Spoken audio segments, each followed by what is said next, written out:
A natureza pode ser linda, mas também pode ser tão horrível que vai fazer você nunca mais querer colocar os pés para fora de casa. Desde aberrações terríveis que o mundo natural pode produzir, até coisas que simplesmente não deveriam existir. Vem comigo dar uma olhada nas coisas mais assustadoras encontradas na natureza.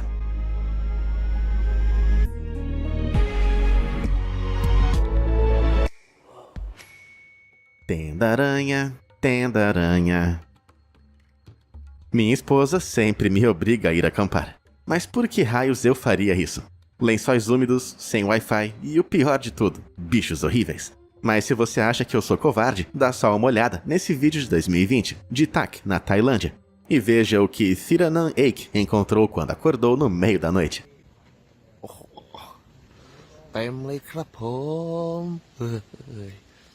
Centenas de opilhões, que são essas aranhas com patas bem longas, estavam se arrastando por toda a superfície da tenda. Ai meu Deus, que horrível. Essas aranhas não têm veneno e não são conhecidas por morder, se isso ajudar você a dormir um pouco melhor. Ninguém sabe ao certo por que esses opilhões se agruparam assim. Pode ser para afastar predadores, regular a temperatura ou para se acasalar. Só de pensar em insetos se reproduzindo enquanto eu tento dormir, piora toda essa situação. Mas a nojeira de insetos não para por aí. Em 2024, o guia de turismo Yang Xiaojong estava passeando pelo Parque Nacional Sheipa, em Taiwan. Tudo estava indo bem, até que ele notou que o chão à sua frente parecia estar se movendo.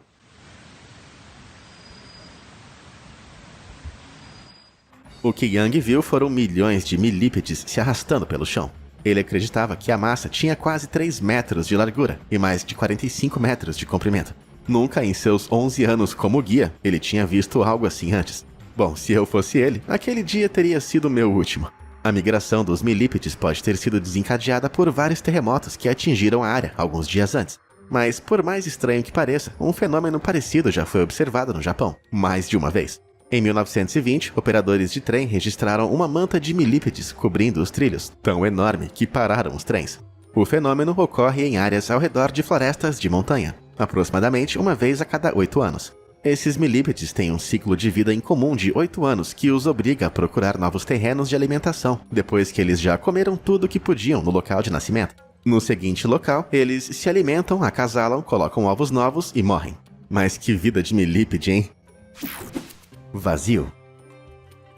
Não há nada como caminhar por uma floresta antiga e ouvir o vento sussurrando entre aquelas árvores imponentes. Me dá calafrios toda vez. Mas você já se perguntou o que há dentro desses gigantes? Em março de 2024, os exploradores de redes sociais Travel Slayers decidiram dar uma olhada dentro de uma árvore que eles alegaram ter 1000 anos. Isso é o que eu chamo de madeira profunda e sombria. O local dessa árvore é um mistério. No entanto, árvores ocas não são incomuns. Conforme uma árvore envelhece, seu centro pode morrer, sendo então devorado por fungos. Isso é seguro para a árvore, pois o fungo não atinge a madeira viva. Mas, o que não é tão seguro são as criaturas que podem se esconder dentro de uma árvore.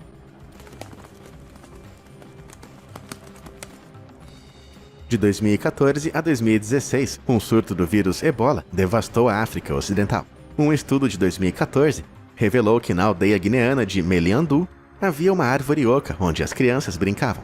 Mal sabiam eles que essa árvore era o lar de morcegos de cauda livre da Angola. Embora inofensivos por si mesmos, esses morcegos podem ter carregado a doença mortal, sendo Meliandu o primeiro lugar a ser infectado no surto de 2014. Então, da próxima vez que você pensar em se enfiar em uma árvore oca, tome cuidado com o que pode estar dentro. Um enigma gargalhante. Você alguma vez já saiu de casa e de repente sentiu a necessidade de olhar ao redor, mas não viu nada? Bom, para as pessoas que moravam na reserva Umatilla, em Oregon, em 2013, isso era uma realidade noturna. Mais de 120 moradores relataram ouvir um estranho som como uma gargalhada no meio da noite. Esses gritos sobrenaturais ecoavam do lado de fora das casas e os acordavam do sono. Uma pessoa até afirmou que seu cachorro estava tão aterrorizado que se recusou a sair de casa. Céticos descartaram essas alegações, atribuindo os sons a raposas, pumas ou coiotes. No entanto, muitos moradores insistiram que nunca haviam ouvido algo assim antes. Um homem até fez um vídeo de si mesmo ouvindo os gritos.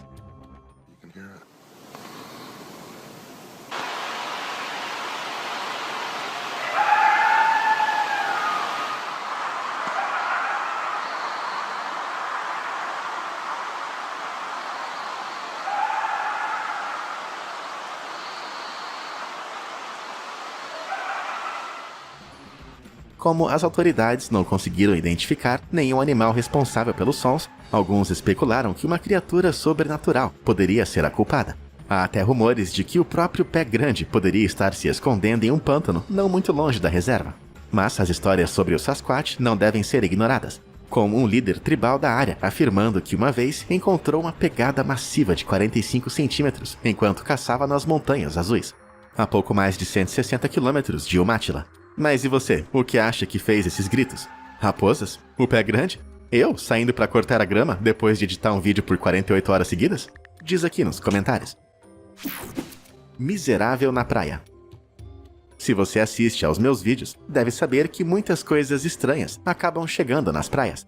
Veja, por exemplo, essa foto de algo que as pessoas dizem ser fósseis de crinoides. Caramba, essas coisas parecem aqueles robôs que colhem a humanidade em Matrix. Na realidade, os crinoides são animais marinhos que existem desde a era paleozoica, há mais de 500 milhões de anos. Eles são equinodermos, pertencentes à mesma família de estrelas do mar, ouriços do mar e pepinos do mar. Os equinodermos têm uma pele feita de calcita, um mineral de cálcio muito resistente, e é por isso que seus fósseis são tão estranhamente bem preservados. Mas as descobertas não precisam ser de pedra para te deixar desconfortável. Em 2017, algo enorme apareceu na praia de Buryport, em Carmarthenshire, no país de Gales. Era grande, coberto por criaturas parecidas com vermes, e foi ominiosamente apelidado de a Besta de Buryport. Mas aqui vem o nosso velho amigo Buzz Killman, porque isso não é uma besta de jeito nenhum. Na verdade, não está nem vivo. Era um grande pedaço de madeira flutuante coberto de Persebes gooseneck. Esses são crustáceos que se fixam em pedras, navios ou qualquer coisa que esteja à deriva no mar. Eles têm longos caules negros e carnudos, que se parecem com pescoços, daí o nome. Se esses Persebes estivessem vivos, os moradores de Buryport poderiam ter feito uma boa grana. Os Persebes gooseneck são considerados uma iguaria em algumas partes do mundo, e podem valer uma bela grana em alguns lugares. Embora eu acho que só olhar para esse pesadelo marinho custe muito mais do que isso. Depende do quanto você valoriza sua sanidade. Que foi? A rã pegou sua língua? Em 1992, em Ontário, no Canadá, a estudante do ensino médio, Deidre, estava no jardim quando viu uma rã com os olhos fechados. Curiosa, ela a pegou. Estranhamente, a rã não abriu os olhos. Olhando um pouco mais de perto, ela viu uma coisa na boca da rã, que estava olhando para ela de volta. Para seu choque, ela percebeu que os olhos da rã estavam fundidos ao céu da boca. Os olhos ainda funcionavam, mas apenas quando a boca da rã estava aberta. Deidre, encantada com o seu novo animal de estimação, a nomeou de Gollum, em homenagem ao personagem de Tolkien. Faz sentido. Embora casos como o de Gollum sejam raros, outra rã com olhos presos à boca foi relatada em 2016. Uma imagem dessa rã circulou na internet, com alegações de que ela foi mutada por um parasita.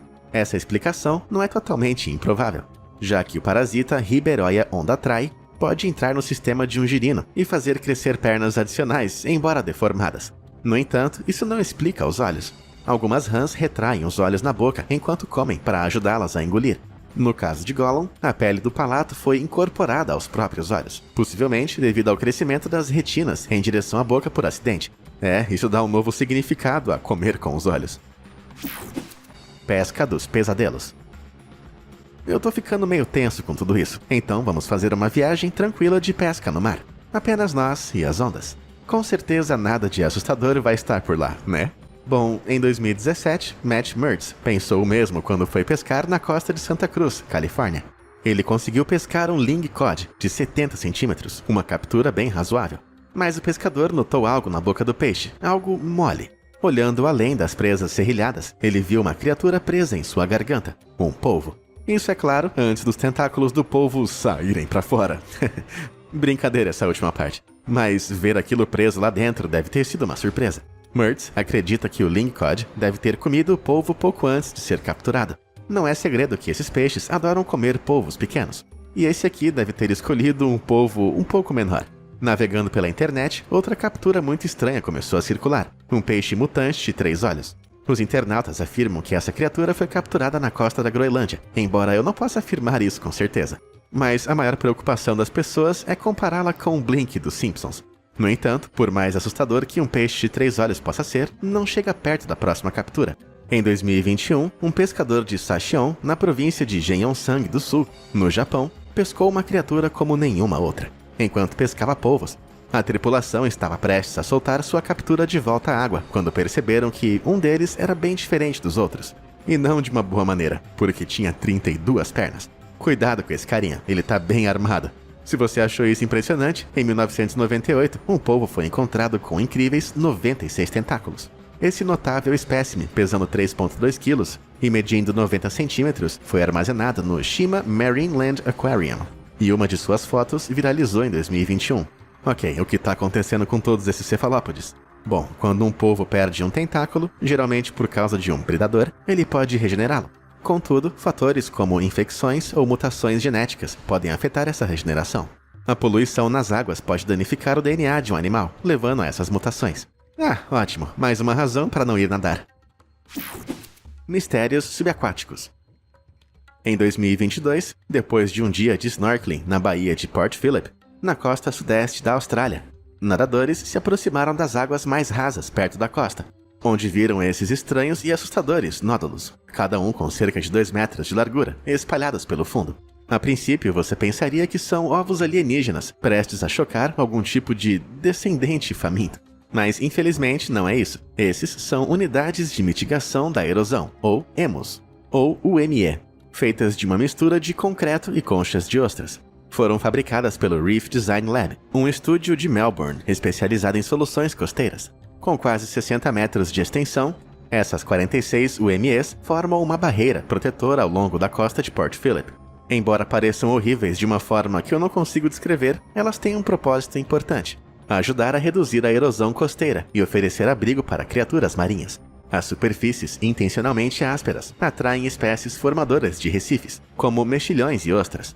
Túneis e fendas abrigam peixes, polvos e crustáceos, protegendo eles de predadores famintos. As superfícies dos nódulos também oferecem um lugar para esponjas e corais se agarrarem e crescerem. Agora, isso é o que eu chamo de corpo de praia. Eu quero minha múmia. Todos nós já sonhamos em descobrir tesouros enterrados, fósseis pré-históricos ou artefatos antigos. E em 1934, em Wyoming, Cecil Mayne e Frank Carr estavam esperando a mesma coisa, exceto que eles encontraram mais do que esperavam.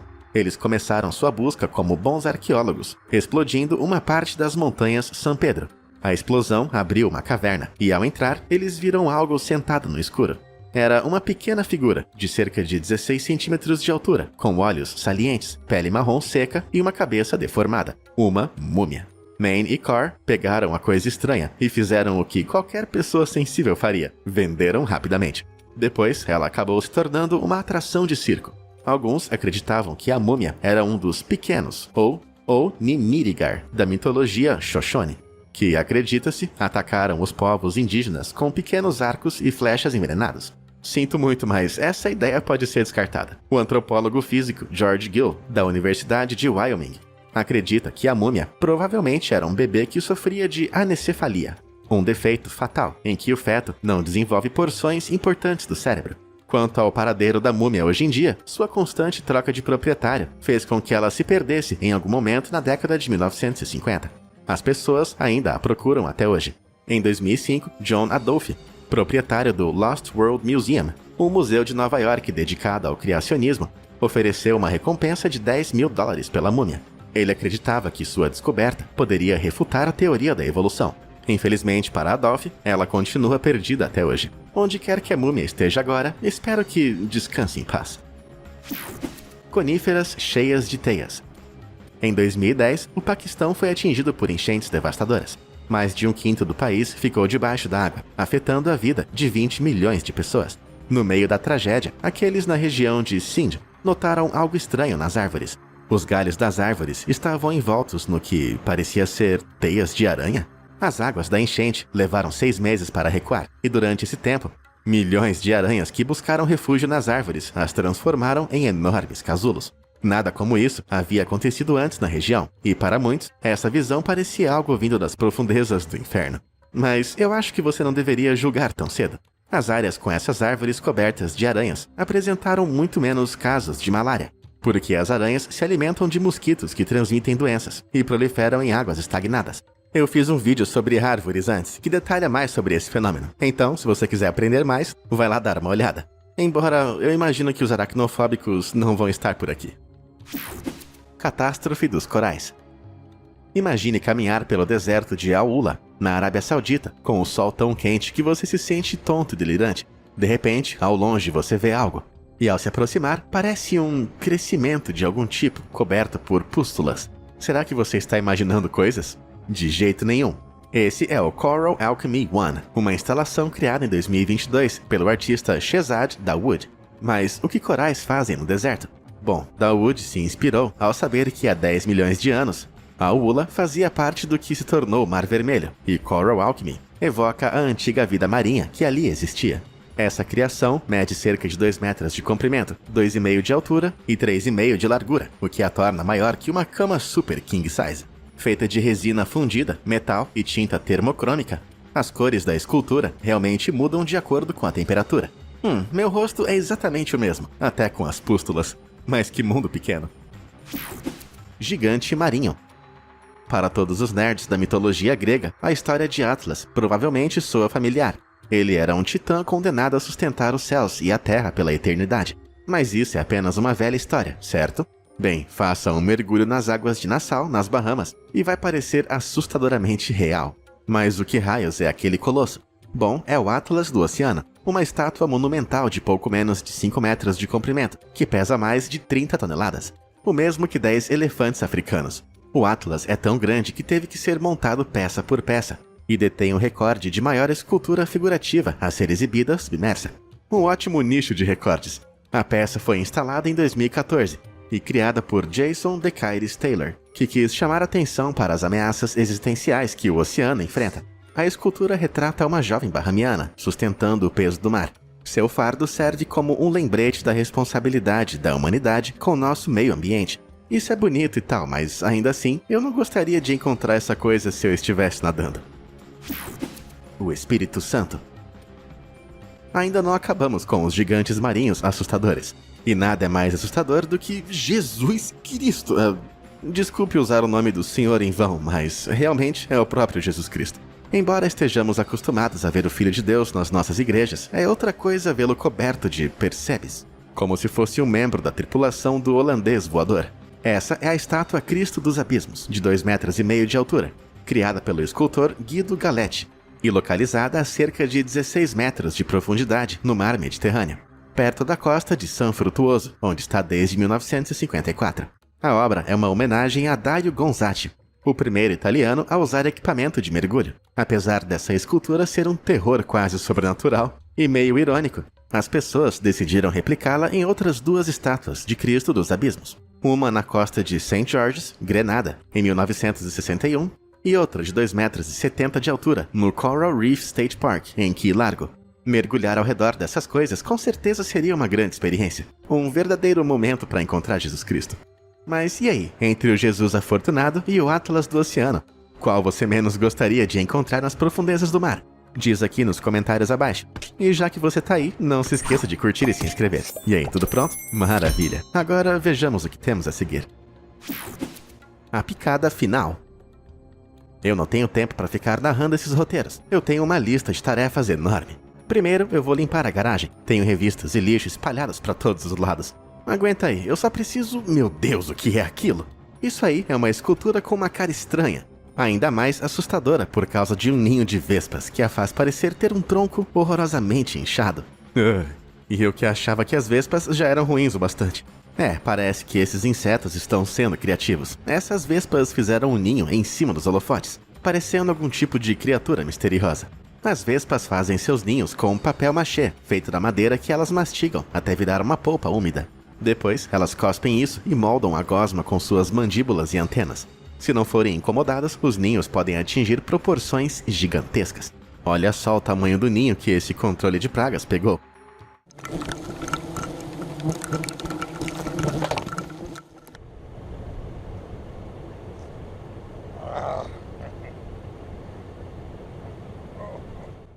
De jeito nenhum. Pensando bem, acho que vou deixar minha esposa limpar a garagem. O iate perdido. Lá em 2012, perto da ilha de King George, bem distante de olhos humanos, um navio fantasmagórico espreitava sob o mar. Em sua vida passada, o navio era o Mar Sem Fim, um iate brasileiro de 23 metros construído para expedições. Infelizmente, uma dessas aventuras foi sua última.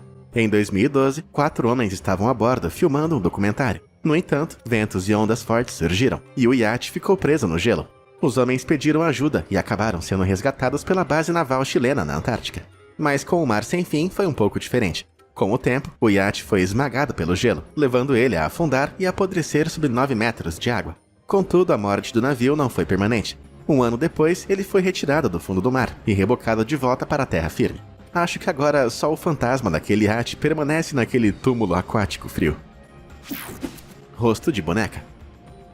Quando eu me sinto um pouco para baixo, nada me anima mais do que assistir Toy Story. Tem alguma coisa em ver o Woody, o Buzz e todos os personagens que me traz pura alegria. Então não seria ótimo se todos os personagens de Toy Story existissem na vida real? Talvez até os brinquedos sádicos que o Sid fez, como um pato musculoso, e as pernas de vara de pescar, e o caranguejo de cabeça de bebê. Ah, meu Deus, não, eu retiro o que eu disse. A foto dessa abominação é supostamente tirada das Ilhas Pitcairn, no Pacífico, mostrando que pode ser um jovem caranguejo de coco, usando a cabeça de um bebê como concha. Caranguejos de coco, parentes dos caranguejos eremitas, trocam suas conchas conforme crescem, para proteger seu abdômen vulnerável. Eles podem alcançar mais de 90 centímetros de comprimento, abrir cascas de coco e são fortes o bastante para levantar até 30 quilos. Isso é o peso de uma criança de 10 anos. Essas coisas já são assustadoras o bastante sem a cabeça de boneca. Como as populações de crustáceos estão diminuindo devido às mudanças climáticas e à poluição, há menos conchas para os caranguejos eremitas. Além disso, alguns turistas frequentemente roubam conchas das praias como souvenirs. Consequentemente, os caranguejos podem ter que recorrer ao lixo, como uma cabeça de boneca, para se protegerem à medida que as conchas viáveis se tornam cada vez mais raras. Eu não sei o que é mais assustador, o caranguejo de cabeça de boneca ou nossa guerra contínua contra o meio ambiente. O silêncio cairá. Se algum dia você estiver dirigindo pela rodovia 5, em Suomussalmi, na Finlândia, não deixe de dar uma olhada em um grande campo aberto. Você vai saber que encontrou o lugar certo quando ver, porque haverá milhares de pessoas paradas completamente imóveis. Essas são as Rio-Yaninkansa, ou pessoas preciosas em português. Apesar do nome, essas coisas, na verdade, são espantalhos com cabeças feitas de turfa, cabelo de palha e trapos coloridos jogados sobre seus esqueléticos corpos de madeira. Enquanto você caminha entre esses seres sem vida com suas faces, sem rostos, o clima de mistério fica palpável. Elas são a criação do artista Rei Jokela, que as fez em 1988 porque... eu não faço ideia por quê. Ninguém sabe. Kela nunca deu uma explicação sobre o que as pessoas silenciosas representam. Alguns especulam que poderiam ser um memorial para aqueles que se perderam, seja soldados em batalha ou pessoas comuns. Bom, seja qual for a inspiração, eu acho que não gostei muito não. Eu acho que eu vi uma torre. No inverno, o lago Ressia, no sul de Tirol, na Itália, congela com uma camada de gelo tão espessa que consegue suportar o peso das pessoas. Se você quiser sentir os pelos da sua nuca se arrepiando, espera só até anoitecer e vá caminhar sobre o gelo. Eventualmente, você vai encontrar esse espectro, a Torre de Ressia. Brrr. Parece algo saído de um conto de fadas. Um conto de fadas sombrio. A torre, na verdade, é parte de uma igreja do século XIV, um remanescente de Curon, uma vila que ficava no lugar onde hoje está o lago Ressia. Tudo estava bem em Curon até 1950, quando o governo construiu uma barragem hidrelétrica. Apesar dos protestos dos moradores, 2 lagos vizinhos foram unidos, inundando Curon. Mais de 160 casas foram perdidas na água e os moradores foram forçados a se mudar. O que sobrou foi apenas o campanário que ainda se ergue acima da água. Bem, esse lugar com certeza é assombrado. Expressões de pedra. Todos nós desejamos companhia, é o que nos torna humanos. Mas há companhias que eu absolutamente não quero manter, como por exemplo, as esculturas que perambulam pelo Parque de Esculturas Parikkala, na Finlândia. Esse parque abriga mais de 560 estátuas de concreto, cada uma criada individualmente pelo artista Veijo Rurkurnen, entre as décadas de 1960 e 2010. Suas criações são realmente algo de se ver, em meio à vegetação exuberante, que ficam em poses estranhas, olhando com os olhos fundos e sorrindo de maneira sombria. Algumas até têm bocas cheias de dentes humanos. Durante sua vida, Rurkurnen era tipo um eremita, embora nunca tentasse afastar as pessoas que vinham admirar seu trabalho. À medida que sua reputação crescia, as pessoas o incentivaram a expor seu trabalho fora de seu jardim, mas ele sempre recusava. Após sua morte, em 2010, a terra foi comprada por um empresário que manteve a atração aberta. Você pode visitar o jardim agora mesmo. Quanto a mim, eu nem me atrevo. Embora eu não queira ser amigo deles, eles talvez se deem bem com as pessoas silenciosas. Bom, se tem uma coisa que todo mundo adora são segredos, e os seus itens do dia a dia estão guardando alguns segredos espetaculares bem debaixo do seu nariz. De rodas de caminhão misteriosas, a verdade maluca sobre o titânio nos iPhones da Apple. Prepare-se para explodir a sua mente enquanto a gente mergulha em mais um episódio de segredos incríveis escondidos em coisas do cotidiano.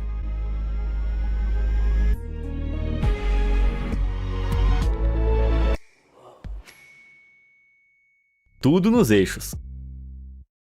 Você já viu aqueles caminhões andando com os pneus suspensos da estrada? Você pode achar que eles são apenas pneus sobressalentes, e de certa forma até são, mas não é para substituir pneus furados. Essas rodas ajudam a distribuir o peso quando o caminhão está carregando uma carga pesada. Elas são presas a eixos especiais, chamados de eixos auxiliares ou eixos de suspensão, que os motoristas de caminhão podem abaixar quando necessário. Para cargas mais leves, os motoristas levantam esses eixos extras para melhorar a manobrabilidade e também para economizar dinheiro em pedágios, que podem ser afetados pelo número de eixos em uso em um veículo. O número de eixos também determina quanto peso um caminhão pode transportar legalmente, e como mais eixos em uso geralmente significa mais peso no caminhão, e portanto mais desgaste na estrada. Essa é a razão pela qual as taxas de pedágio são mais altas. Então, basicamente, se você quer economizar algum dinheiro como motorista de caminhão, é só aprender a dirigir em uma roda. Fica a dica.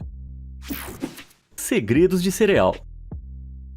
Quando se trata de produtos alimentícios, a gente quer acreditar que haja verdade no nome, mas nem sempre é o caso, como por exemplo o Honey Nut Cheerios, um dos cereais mais amados de todos os tempos. Você acredita que não tem nada de sementes nele? Isso mesmo, apesar de estar literalmente no nome, não tem nada de amêndoas, nozes ou castanhas. Quando chegou ao mercado em 1979, o Honey Nut Cheerios tinha amêndoas moídas, mas em 2006 a General Mills mudou sutilmente a receita, substituindo amêndoas de verdade por um sabor natural de amêndoa, mas o buraco é mais embaixo. Surpreendentemente, esse sabor de amêndoa na verdade vem de caroços de pêssego e damasco, que contém benzaldeído, o produto químico responsável pelo gosto ligeiramente amargo de amêndoas. Embora remover amêndoas de um cereal amplamente amado possa parecer benéfico para potenciais clientes alérgicos, a General Mills provavelmente fez isso para cortar custos, e não por gentileza ou preocupação com alergias. Esses caroços de damasco e pêssego são considerados um resíduo quando essas frutas são processadas, então são muito mais baratos de adquirir do que amêndoas moídas de verdade. Além disso, pêssegos e damascos são parentes próximos das amêndoas e podem desencadear reações em pessoas com alergias mais graves. Então, se você é alérgico a amêndoas e outras sementes, ainda não é sensato experimentar o Honey Nut Cheerios, apesar da sua receita sem amêndoas. Mas a General Mills não é a única enganação de cereais por aí. Lembra quando você era criança e costumava tentar tirar o máximo possível do seu sabor favorito de Fruit Loops da caixa? Bom, talvez você queira pular o próximo café da manhã, porque eu tenho notícias que realmente alteram a sua infância. Como todos sabemos, os Fruit Loops apresentam uma mistura de argolas vermelhas, laranja, amarelas, verde, roxas e às vezes azuis, dependendo de onde você compra. Você pode até ter experimentado cada cor individualmente, convencido de que elas tinham um gosto diferente, mas acontece que cada argola tem exatamente o mesmo sabor, independentemente da sua cor. E sempre foi assim. Desde a sua criação em 1963, cada argola foi revestida com o mesmo sabor singular de frutas tropicais, com uma simples pitada de corante alimentício para cada argola de cor diferente, para nos enganar e nos fazer pensar que cada uma tem um sabor individualmente único. Quer dizer que todo aquele esforço durante a infância pescando cuidadosamente as suas cores favoritas foi em vão? Exato, uma completa perda de tempo. Sacanagem, hein, Tucano Sam? Eu confiei em você.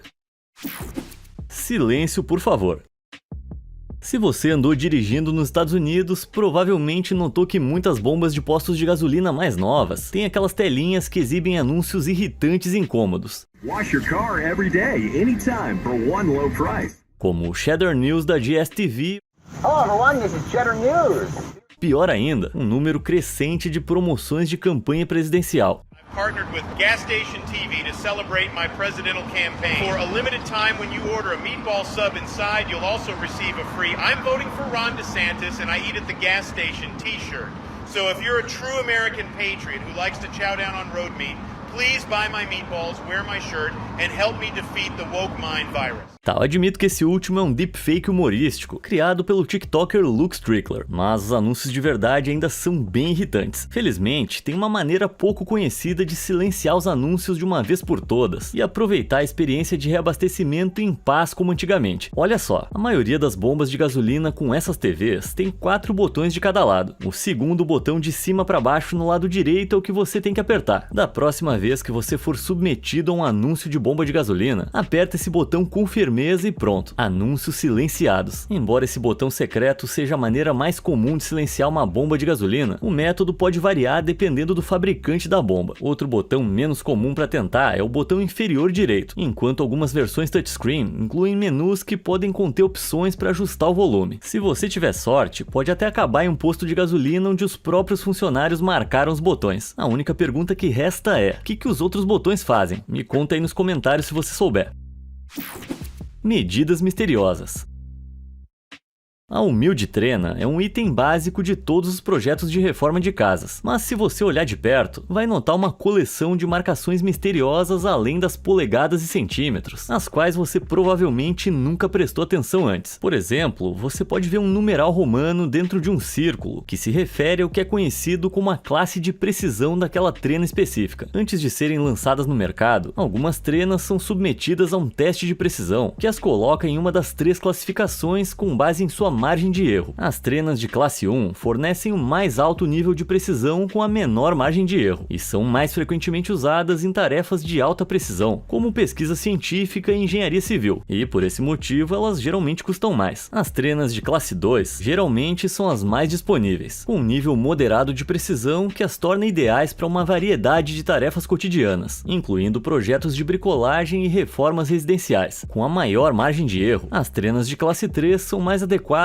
para tarefas que não exigem medições ultra precisas, como paisagismo ou topografia em grande escala. Se a sua trena não tem um numeral romano, isso pode significar que ela não foi testada para precisão, o que pode não importar se você não precisar de medições muito precisas, tipo medir a sua altura para colocar na sua biografia do Tinder. Só não vai usar aquela velha desculpa de que você errou a sua altura na hora de preencher para parecer mais alto. Um símbolo mais comumente visto em trenas nos Estados Unidos e no Canadá são esses losangos pretos de aparência ameaçadora, também conhecidos como marcas de treliça. Esses losangos aparecem em intervalos regulares para ajudar os trabalhadores da construção a obter um posicionamento uniforme para suportes estruturais importantes, como vigas de parede ou vigas de treliça de telhado. Normalmente, essas marcas são espaçadas em 16 polegadas ou 19,2 polegadas, 2 medidas de espaçamento aprovadas pela indústria, comumente usadas para garantir a integridade estrutural de um edifício. Então esquece aquela história de cantada de pedreiro, o que eles gostam mesmo é dessas marcas na trena.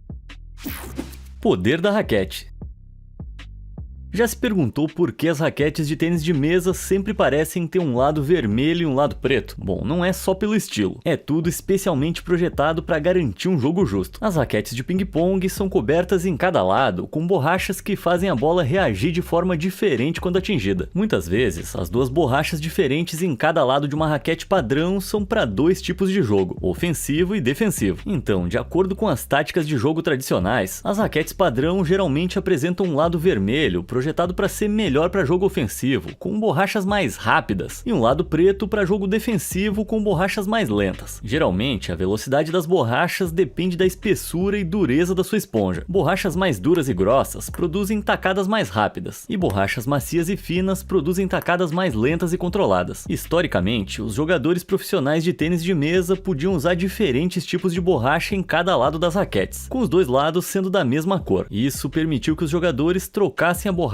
no meio do jogo, dificultando que os oponentes controlassem qual lado estava sendo usado e como a bola ia reagir. Era como jogar contra um mágico que ficava mudando seus truques. Frustrante e injusto. A história conta que um jogador chinês, Cai Zhenhua, era tão bom em virar sua raquete com os lados da mesma cor que os seus oponentes se sentiam constantemente enganados. Ele era um mestre em misturar suas tacadas, tornando quase impossível prever o seu próximo movimento. Então, em 1985, a Federação Internacional de Tênis de Mesa interveio e determinou afirmou que nas raquetes de competição um lado deveria ser vermelho e o outro preto. Dessa forma, os oponentes podiam ver claramente qual lado da raquete estava sendo usado e antecipar melhor o comportamento da bola, tornando o jogo mais justo e agradável. Em 2021, a federação aprovou 4 cores adicionais para os jogadores usarem suas raquetes: azul, verde, rosa e roxo, disponíveis em vários tons. Um lado da raquete ainda precisa ser preto para que jogadores daltônicos possam diferenciar facilmente, embora as combinações de cores contrastantes sejam especialmente projetadas para garantir um jogo limpo. Ainda há maneiras de os jogadores usarem as cores a seu favor. Para contornar as regras restritivas de cores, os jogadores geralmente combinam as suas cores de borracha com a cor da sua roupa, para que o contraste fique menos claro durante o jogo, permitindo que potencialmente confundam o oponente. Quem poderia imaginar que havia tanta informação em um equipamento esportivo aparentemente tão pequeno?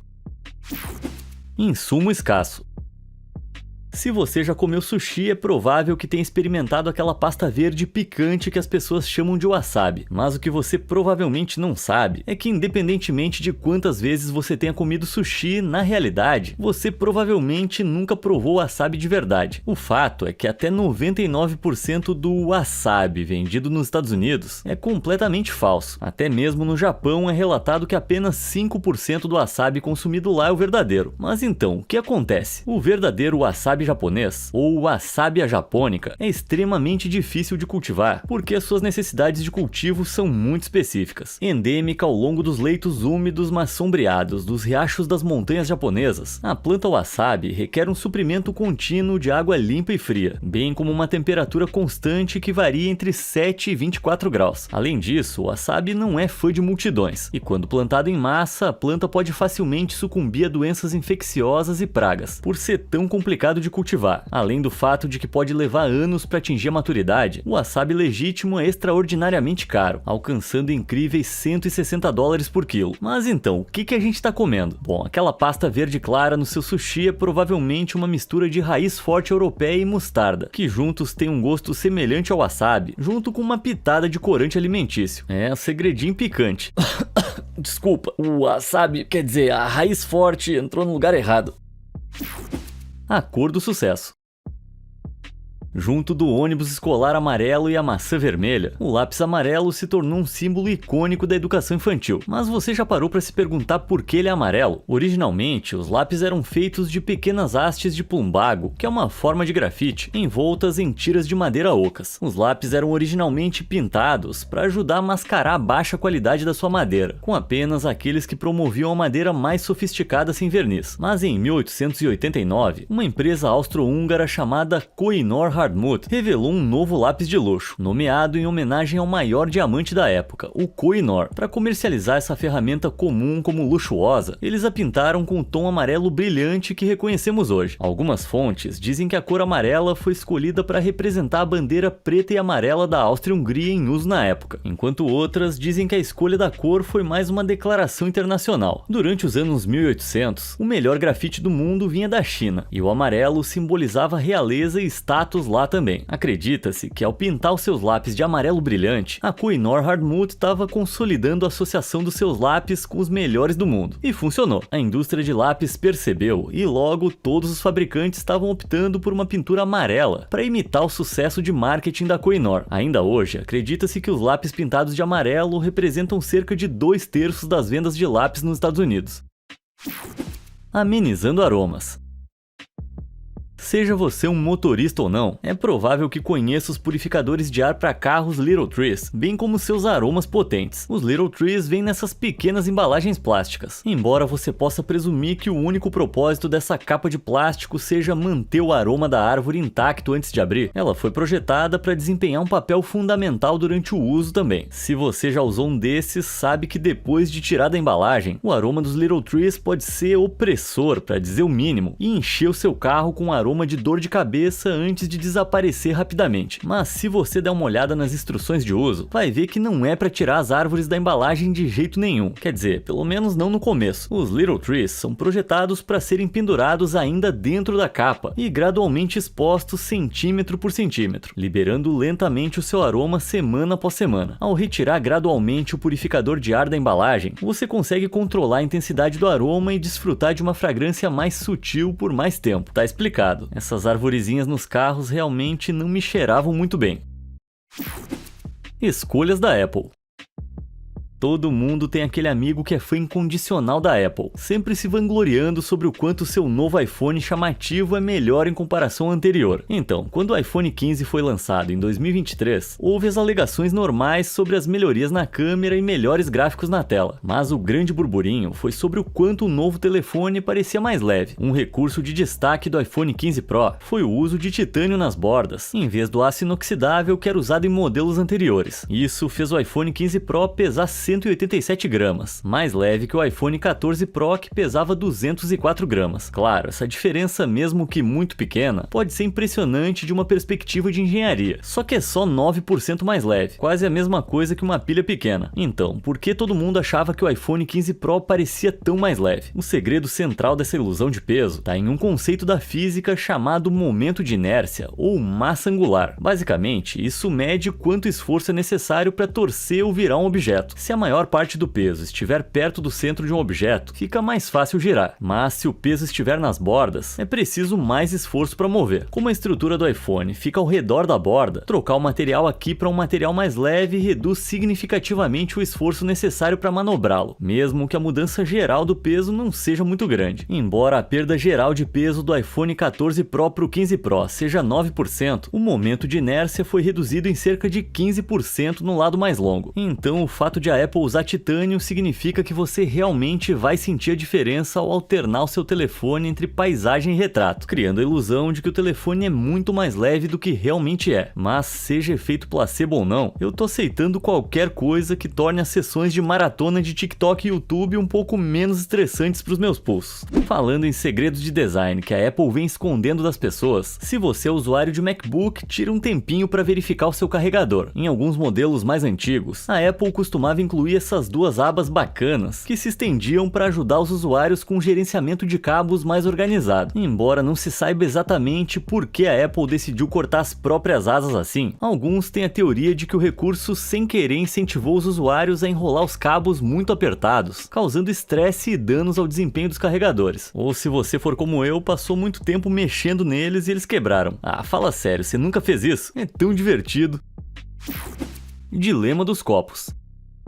63% dos estadunidenses começam o dia com uma xícara de café quente e fumegante, mas se prepara para esse choque. Nos Estados Unidos, as pessoas consomem cerca de 130 bilhões de copos descartáveis todos os anos. Os copos de café para viagem costumavam ser quase exclusivamente de isopor e plástico, mas são difíceis de reciclar e na sua maioria acabam em aterros sanitários. Embora a mudança geral para copos descartáveis de papel em vez de plástico nos últimos anos pareça uma vitória óbvia, é um pouco mais complicado do que parece. Acontece que chamar copos de papel é um pouquinho enganoso. Copos totalmente de papel tendem a vazar, então muitos copos de papel produzidos comercialmente são feitos usando lascas de madeira de polpa, que são branqueadas e revestidas com uma fina camada de plástico de polietileno. Mas aqui tá o problema. Mesmo aquele pouquinho de plástico, menos de 5% do copo, complica a reciclagem. Quando os copos de papel são reciclados, o plástico dentro deles se quebra em flocos e pode entupir as máquinas em centros de reciclagem ou derreter sob o calor, o que arruína a qualidade do papel reciclado. Então, embora os copos de papel às vezes possam ser reciclados por meio de lixeiras especializadas em reciclagem de copos de café, colocá-los em sua reciclagem geral pode tornar toda a carga não reciclável. Hoje em dia, as empresas estão buscando melhores revestimentos para tornar os copos descartáveis mais ecológicos. Uma escolha popular são os copos feitos com materiais naturais e renováveis em seus revestimentos, como o ácido polilático, um bioplástico à base de milho que pode suportar o calor de uma bebida quente. Mas, por enquanto, parece que a estrada ainda vai ser longa até chegarmos em um copo de café realmente ecológico. Alças úteis. Seja você uma pessoa ligada à moda ou não, provavelmente já reparou nessas jaquetas com pequenas alças nos ombros. Talvez você até tenha uma, e não sei vocês, mas eu sempre achei que eram meramente decorativas. Mas na verdade, elas têm um propósito bem útil. Acontece que essas alças podem ajudar a manter a sua bolsa ou mochila no ombro, poupando você de ter que ficar ajeitando toda hora e protegendo você de possíveis ladrões. Embora isso possa parecer um truque novo para as gerações mais jovens, essas alças sempre foram práticas, conhecidas como dragões redonas. Elas foram originalmente projetadas para manter faixas e peças ornamentais no lugar em uniformes do exército, exibindo a patente militar de um soldado, bem como a fixação de mochilas. Então, o que começou como uma parte funcional do traje militar, evoluiu para um truque de moda útil na internet. Os tempos mudam. Escadas convenientes. Se você já assumiu um projeto de reforma de casa, então sabe o quão ocupadas as suas mãos podem ficar quando você tá lá em cima da escada. É uma luta para fazer malabarismo com pincéis, martelos, pregos, mas você sabia que na verdade existe uma equipe inteira de ajudantes secretos bem debaixo do seu nariz? Muitas escadas têm uma variedade de furos nos seus topos, e eles estão lá para sua conveniência. Esses furos são especialmente projetados para ajudar a manter suas chaves de fenda, furadeiras manuais e outras ferramentas exatamente onde você precisa, conforme demonstrado aqui pelo usuário do TikTok JM Gator. Isso significa que você não precisa ficar subindo e descendo para pegar coisas o tempo todo durante o projeto. Além disso, ajuda a manter tudo arrumado e seguro, para que suas ferramentas não caiam e causem bagunça ou perigo para quem tá lá embaixo. Então, da próxima vez que você for usar sua escada para fazer reformas em casa, confere se ela tem esses furos disponíveis. Híbridos bizarros.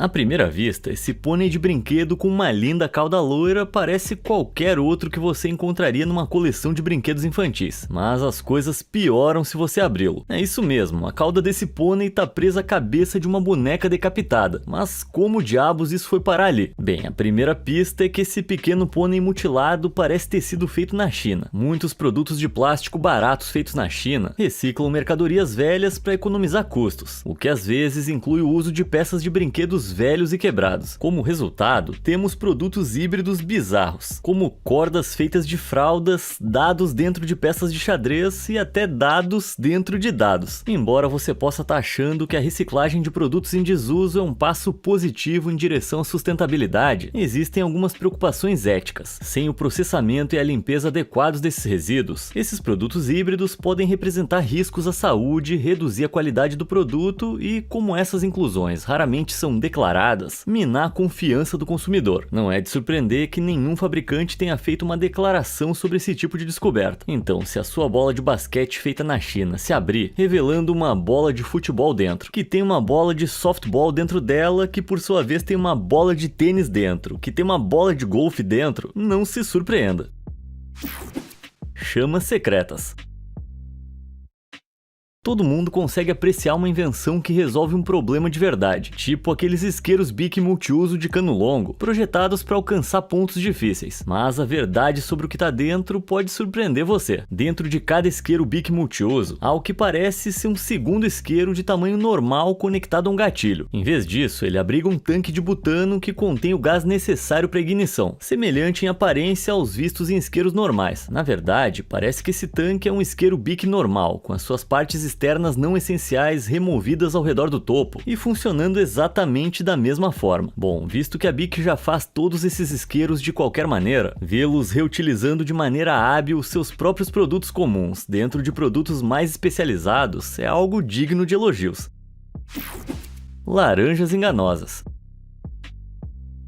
Quando você pensa em frutas e vegetais, provavelmente imagina aquela seção de produtos em tom de arco-íris do seu supermercado. Mas pode te surpreender que uma dessas cores impecáveis de fruta tem menos a ver com natureza e um pouco mais com um toque colorido. Muitas das laranjas que vemos empilhadas em pirâmides perfeitas no mercado não são laranja, e só parecem ser graças a um pouco de ajuste que ocorre antes de chegarem às prateleiras. De acordo com a Food and Drug Administration dos Estados Unidos, é uma prática comum para os distribuidores colorir artificialmente as cascas das laranjas para torná-las mais alaranjadas. Mas por quê? Bom, na realidade, as laranjas não se desenvolvem todas nessas bolas fluorescentes que conhecemos. Muitas vezes, apesar de estarem totalmente maduras por dentro, as cascas de laranja são muito irregulares na cor, variando do laranja brilhante que conhecemos até amarelo e verde. As laranjas contêm clorofila, um produto químico pigmentado verde que elas usam durante a fotossíntese, e a quantidade de clorofila na casca de uma laranja está diretamente diretamente relacionada à quantidade e intensidade da luz solar a qual ela foi exposta. Em climas particularmente quentes, elas produzem clorofila em excesso como proteção solar, permitindo que redistribuam a energia da luz solar para evitar danos causados pelo sol e desidratação, fazendo com que a laranja fique com um tom de verde. O verde desbota em taxas diferentes, novamente dependendo da temperatura e do armazenamento. Então, para atingir aquele tom fluorescente consistente de dar água na boca que todos nós conhecemos, algumas são tratadas com corante artificial antes de serem transportadas para o supermercado, conhecido como Citrus Red número 2. Esse corante seguro para alimentos foi formulado especificamente para colorir cascas de laranja. Depois de serem colhidas e transportadas para os centros de embalagem, as laranjas sem aquele tom de Fanta desejado são mergulhadas ou pulverizadas, mas são só as cascas que recebem esse trabalho de tingimento. Pensa nisso tipo uma rápida sessão de bronzeamento. Embora os comércios não sejam legalmente obrigados a rotular individualmente laranjas coloridas de forma artificial, eles são obrigados a rotular claramente as caixas a granel em que elas são embaladas à vista dos clientes. Nos Estados Unidos, nem todas as laranjas são tingidas, e o produto químico Citrus Red número 2 é proibido na Califórnia e no Arizona, devido a suspeitas de que pode estar relacionado a certas formas de câncer. O produto químico é usado principalmente na Flórida, o que pode explicar as ações bizarras de toda aquela galera estranha que tem por lá. Só pode ser produto químico. Mas falando sério, essa enganação com frutas, junto com o fato de que as maçãs às vezes são revestidas com uma cera comestível para prolongar sua vida útil, destaca como o nosso sistema alimentar industrial manipulou de maneira sutil as nossas expectativas e percepções sobre qual aparência a nossa comida deve ter. Essa foi amarga de engolir.